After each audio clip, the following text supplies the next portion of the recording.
Remaja dan Warm Kopi yang akan dipresentasikan oleh Ananda Aina Balkis, Fadla Zulkarnaini, dan Muhammad Farhan Al-Farisi. Kepada ketiga Ananda kami persilahkan dengan segala hormat.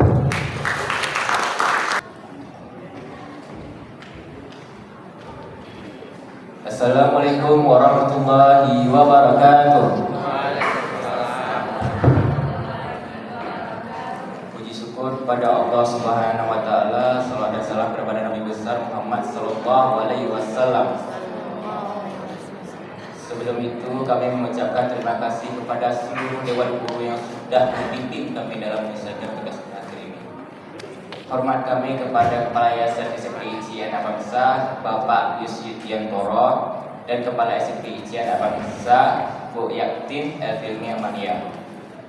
Perkenalkan, saya Muhammad Farhan Al-Farisi.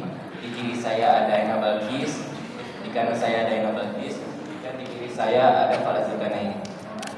Kami dari kelompok remaja dan warkop akan menjelaskan fenomena yang melekat dan membudaya di sekitar kita sebagaimana judul berikut.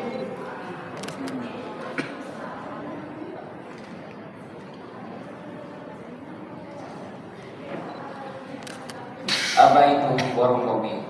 Warung kopi, kafe, atau kedai kopi yang disingkat warkop merupakan tempat yang menu utamanya adalah kopi. Warung kopi juga menyediakan berbagai makanan seperti makanan atau snack. Selanjutnya bagian sejarah akan dijelaskan oleh rekan saya Fadla Zulkarnaini. Terima kasih. Sekarang kita akan sedikit mengulas bagaimana sih sejarah warung kopi.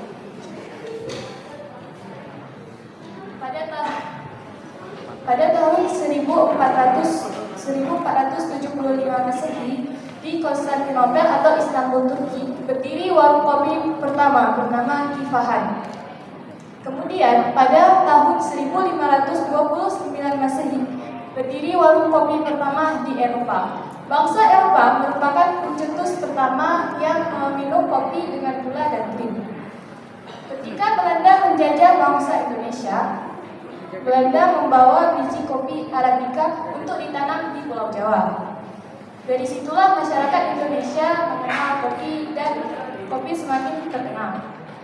Kemudian hal ini membuat seorang usahawan atau rumah makan asal Cina untuk menambahkan kopi ke dalam menu makanan mereka. Dari situlah warung kopi pertama di Indonesia berdiri. Apa saja sih fungsi dan perbedaan kopi dan perbedaan warung kopi? Kami akan membagi menjadi dua, warung kopi tempo dulu dan masa kini.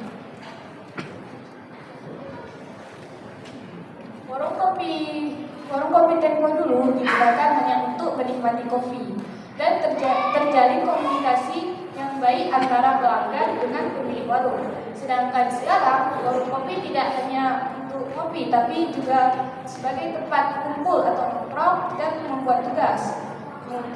Tetapi kurangnya tidak terjadi komunikasi yang baik antara satu kelompok dengan pelanggan yang lain.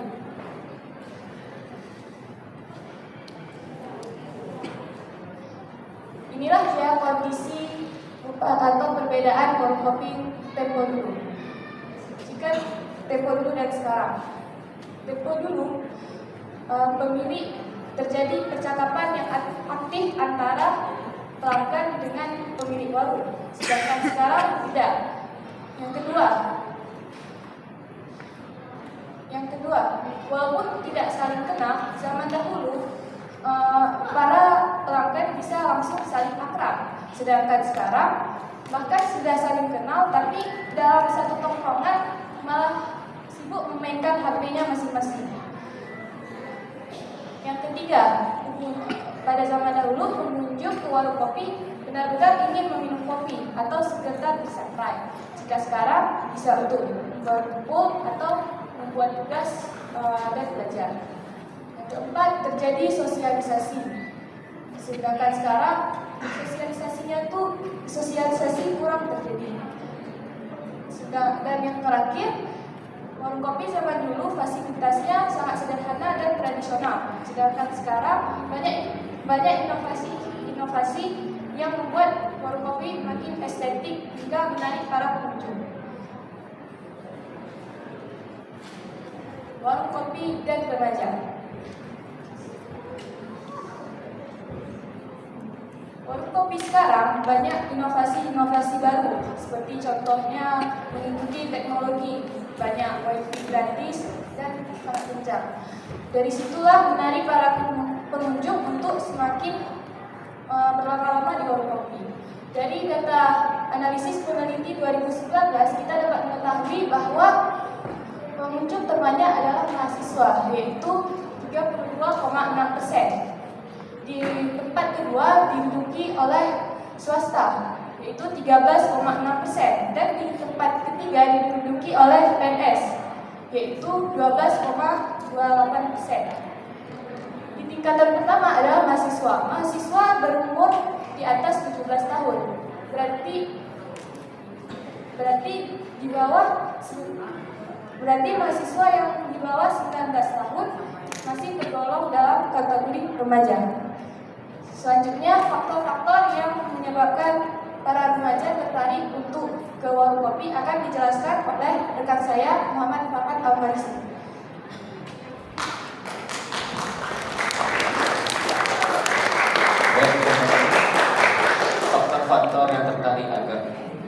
Faktor ketertarikan remaja terhadap warung kopi.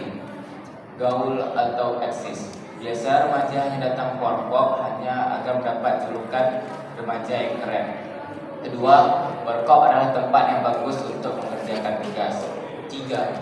Tempat di mana remaja dapat mengekspresikan diri. Keempat, tempat yang ideal untuk berkumpul. 5. Orientasi kehidupan.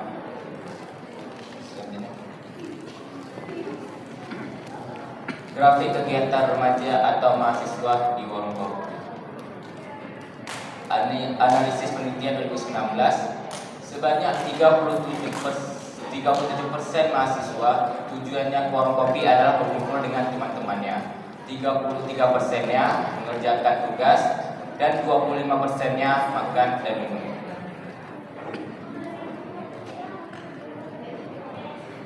Aspek kegiatan remaja di warung kopi.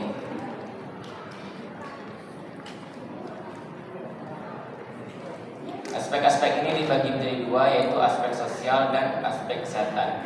Di dalam aspek sosial ada sebagai tempat berkumpulnya untuk berdiskusi, sebagai tempat untuk mengerjakan tugas, sebagai tempat untuk refreshing, sebagai tempat bermain game online, sebagai tempat untuk menghabiskan waktu. Di aspek kesehatan, banyaknya asap rokok. Biasanya jika kita ke warkop, kita sering melihat banyaknya asap. Itu sepertinya bisa disebabkan oleh remaja yang sedang menghisap rokok. Bisa merusak kesehatan dengan menjadi perokok pasif. Perokok pasif adalah orang yang menghisap asap rokok dari perokok aktif. Jadi perokok pasif ini bisa lebih berbahaya daripada perokok aktif. Perokok pasif ini dapat memberikan sebuah penyakit seperti mata menjadi merah atau iritasi dan batuk berkepanjangan. Pola makan yang kurang sehat. Kafein. Kafein adalah sebuah zat yang dapat membuat orang tidak mudah mengantuk. Gula berlebihan. Gula berlebihan itu dapat memberikan diabetes. Baik, selanjutnya dampak negatif akan dijelaskan oleh rekan saya, Aina Balkis. Terima kasih. Sekarang saya akan membahas tentang efek negatif remaja yang sering ke warung kopi dengan tujuan yang tidak bermanfaat. Yang pertama yaitu membuang-buang waktu. Seharusnya remaja itu bisa lebih untuk memanfaatkan waktunya. Yang kedua, mudah terpengaruh gaya pergaulan masa kini. Kenapa bisa begitu? Karena dia terpengaruh oleh teman-teman setongkrongannya. Yang ketiga, cenderung konsumtif. Remaja itu di kafe itu hanya membuang-buang uang untuk hal yang tidak penting. Seharusnya dia lebih memprioritaskan uangnya untuk hal yang sangat-sangat penting. Yang keempat, pola makan minum kurang sehat seperti yang dijelaskan oleh Farhan, yaitu banyak kandungan kafein dan banyak gula, dan itu tidak bagus untuk tubuh. Bisa-bisa si remaja itu terkena diabetes. Yang kelima, menjadi perokok aktif atau perokok pasif. Orang yang merokok di warung kopi tersebut itu adalah perokok aktif, dan orang yang menghirup asapnya yaitu perokok pasif. Selanjutnya, apa kata agama tentang kegiatan remaja di warung kopi? Nah, seperti di surah Al-Asr, demi masa, sungguh manusia berada dalam kerugian, kecuali orang-orang yang beriman dan yang saling mengerjakan kebajikan, serta saling menasihati kebenaran dan saling menasihati untuk kesabaran.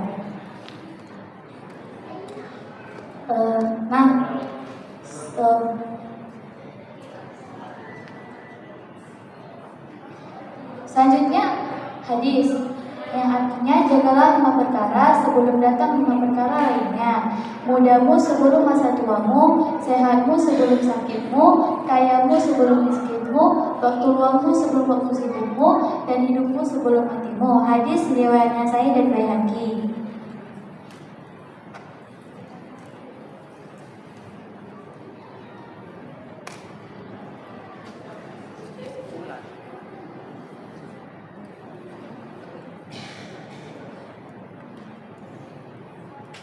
Dari beberapa materi yang kami berikan, kami menarik beberapa kesimpulan.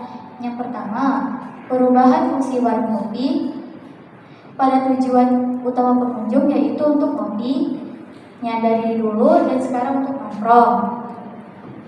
Remaja tertarik karena tempatnya estetik dengan sarana fasilitas yang mengikuti kemajuan teknologi. Warung kopi berperan aktif pada aspek sosial dan kesehatan. Remaja yang sering ke warung kopi. Remaja harus selektif memilih tujuan bermanfaat untuk berkunjung ke warung kopi. Warung kopi berdampak negatif bila tidak selektif pada tujuan yang positif. Warung kopi berdampak buruk bagi kesehatan bila tidak memperhatikan area yang dipilih.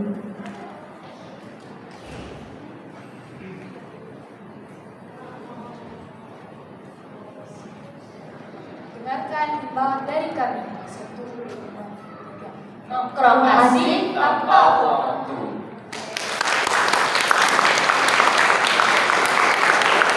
Baik, terima kasih. Semoga apa yang kita sampaikan dapat menjadi ilmu untuk kita semua. Mohon maaf jika ada kekurangan, karena kesempurnaan itu hanya ada pada Allah SWT. Di laut bagai kolam, ikan paus pandai menyelam. Saya tutup presentasi dengan salam. Wassalamualaikum warahmatullahi wabarakatuh.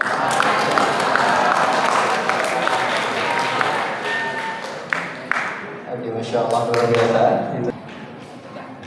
Terima kasih atas kesempatan yang diberikan. Jadi pertanyaan Bunda ini khusus untuk Fatwa dan teman-teman.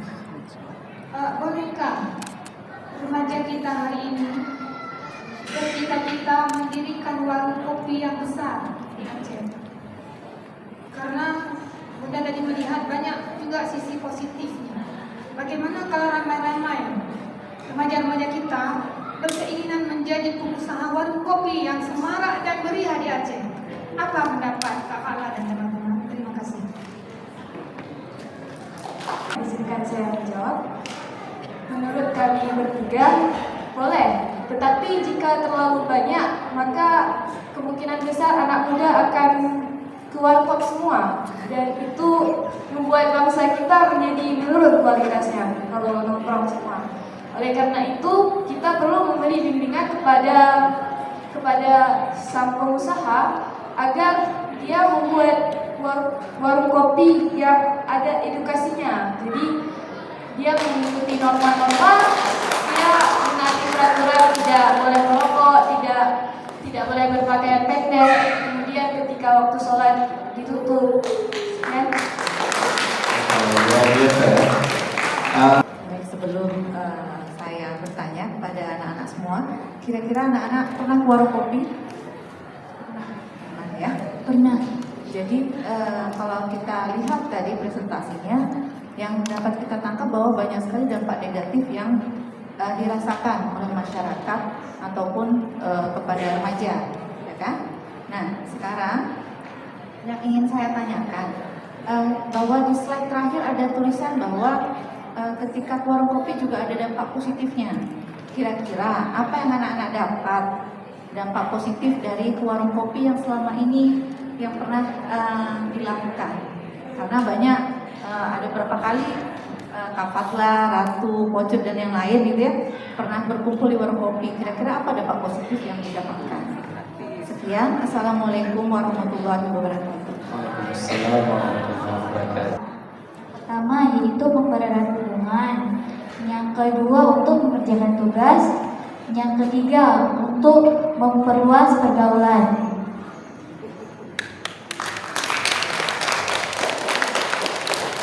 Ada tambahan lagi? Cukup? Cukup. Bagaimana bundanya Ratu? Baik, sekian dari kami. Wassalamualaikum warahmatullahi wabarakatuh. Waalaikumsalam.